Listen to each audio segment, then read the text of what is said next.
Hey guys, so in this video I'll be designing and assembling the crank rod to the piston head. First of all, for designing the crank rod, we'll need to select a circle and then set its radius to 35 mm. Next, we'll take another concentric circle and set its radius to 23 mm.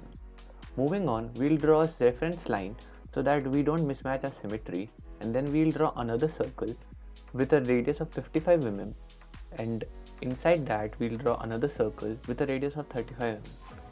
Now we'll use the extrude feature to extrude the two rings and we'll get our desired ring structure. Now, taking the front plane as a reference plane, now we'll take another plane at a distance of 0.005 mm. After getting a plane, we'll select and draw one line to the one side of the ring, and then drawing a reference line from the midpoint of the circle, we'll try to mirror using the mirror entities. We'll take the line and mirror it about the reference line, and we'll have the other line on the other side of the mirror line.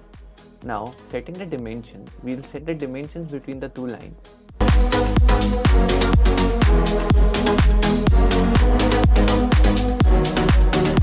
After setting the dimensions, we'll take the tangential arc and then we'll draw one. Now, using the mirror entities, we'll mirror the tangential arc to the other side of the ring. After this, we'll use convert entities so that we could get a particular boundary around which we can extrude our middle part. Now, we'll extrude the middle part and extrude them to both the sides, and hence we found our crank rod. Now we'll move on to the assembly of the crank rod with the piston head.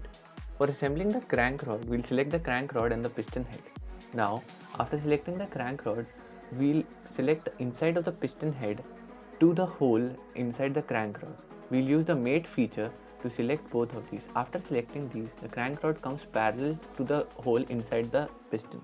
Now, setting them concentric to each other, we'll take the two parts of the crank rod and the piston, and now we joined our piston to a crank rod. Thank you for watching this video. Don't forget to like and subscribe, and I'll see you in the next one.